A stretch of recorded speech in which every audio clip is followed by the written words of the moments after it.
वासुदेव्यः। अहिंसा परमो धर्म की आचार्य गुरुवर श्री ज्ञान सागर मुनि महाराज की।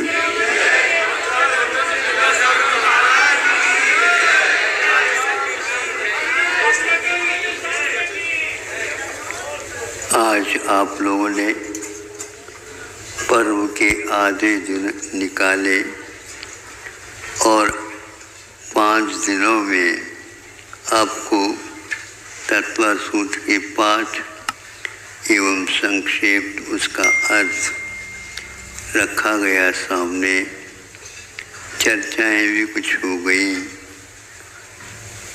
आज अजीव अधिकार आया है, जीव से बिल्कुल विपरीत चाल वाला है। जीव और पुद्गल नाचया में कर्म उपाधि है। कर्म को यदि विज्ञान स्वीकार कर लेता तो आज का विज्ञान भी एक प्रकार से मोक्ष मार्ग की ओर आ सकता, लेकिन कैसे आ सकता? नहीं आएगा। फिर भी इस युग में उसके सामने ये साहित्य तो है। इसी साहित्य के माध्यम से पंचम अध्याय के माध्यम से जो 3-4 सूत्र हमने कल ने परसों कहा था कि इन 4 सूत्रों का समावेश आधुनिक विज्ञान में भी हुआ है, अपने अपने ढंग से हुआ है। बंध का प्रकरण है, रूप रसगंध स्पर्श वाले में ही स्पर्श गुण के कारण बंध होता है। बाकी जितने रूप के कारण नहीं, रस के कारण नहीं, गंध के कारण नहीं और नहीं शब्द के कारण, या इतने तो ले लो, इनके विषयों से बंध नहीं होता, किंतु बंध होता है स्पर्श गुण में। जो स्निग्धत्व और रूक्षत्व है उसके माध्यम से एक परमाणु का या 2 परमाणु का 3 परमाणु के साथ आदि आदि अनंत परमाणुओं का स्कंद बनता है। यह स्निग्ध रूक्षत्वात् बंध इस सूत्र से लिया गया है। इसके अनंत भेदों भेद हो सकते होते हैं। आत्मा के साथ ये तो रूप रसगंध वाला तो आत्मा है ही नहीं, तो फिर कर्म का जो रूपी है उसका बंध आत्मा के साथ कैसा होगा?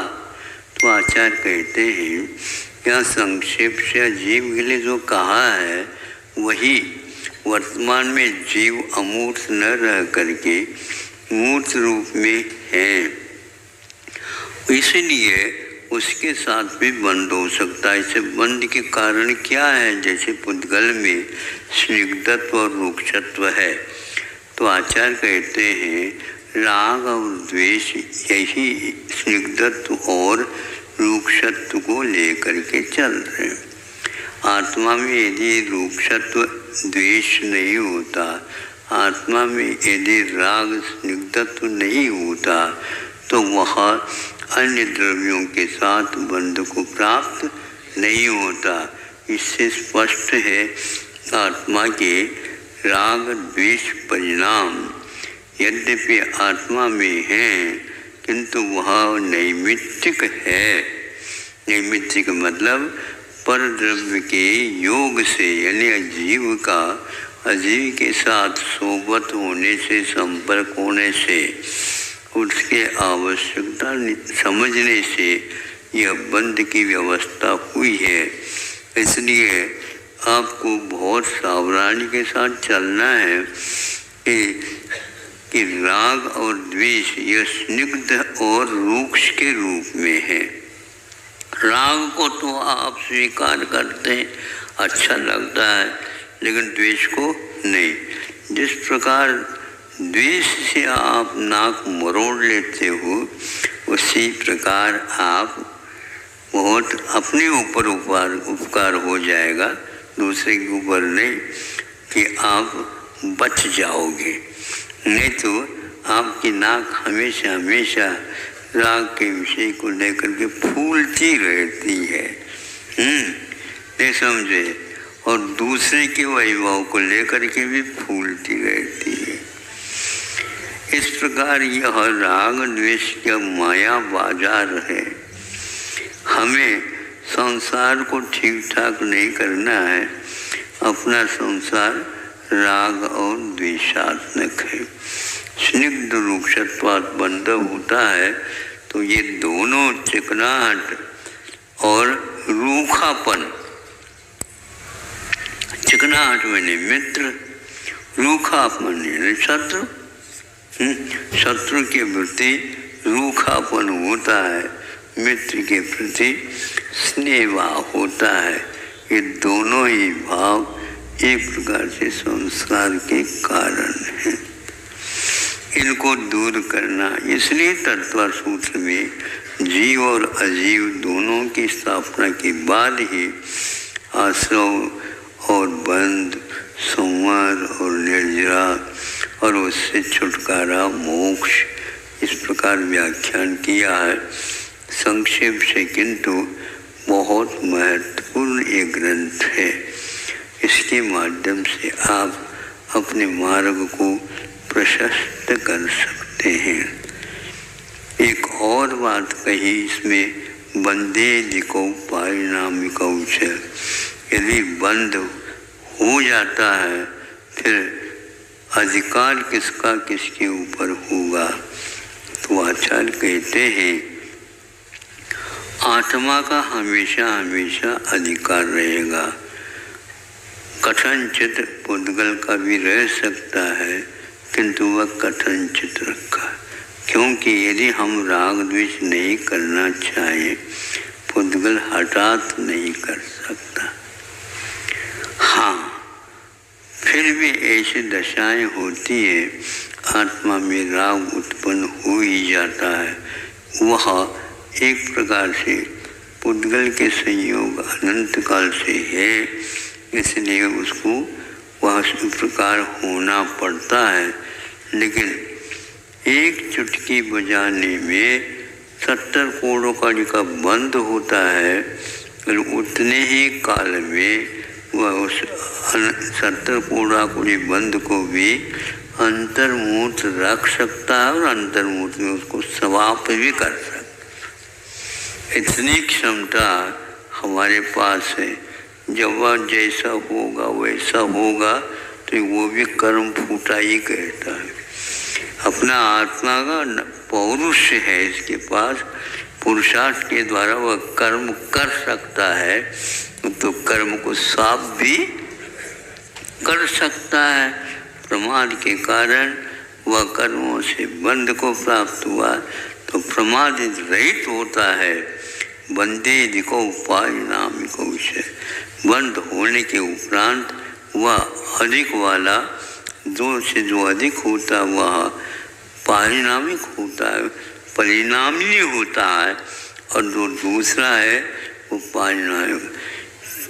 एक वाक्य में अनेक कारक होते हैं। कोई भी भाषा हो, हिंदी हो, संस्कृत हो, प्राकृत हो, आदि आदि, साथ अथवा संबोधन को लेकर के और भी एक हो जाता है। मुख्य रूप से 6-7 होते हैं कारक। इन कारकों के माध्यम से वाक्य का निर्माण या कार्य आदि को हुआ करते हैं। लेकिन होशियारी ध्यान रखो, कारक तो 7-8 है ही, लेकिन कर्ता कारक तो केवल द्रव्य ही रहता है, किंतु पर का कर्तृत्व वह नहीं, किंतु स्व का ही कर्तृत्व रखता है। यह सिद्धांत है। कथनचित पर के निमित्त से उसे कार्य करना पड़ता है। जड़ कभी भी संवेदन नहीं कर सकता, किंतु जड़ का भी और स्व का भी संवेदन जीवात्मा कर सकता है। इसलिए जीव का अधिकार बड़ा हो जाता है, क्योंकि उसके पास संवेदन की क्षमता विद्यमान है।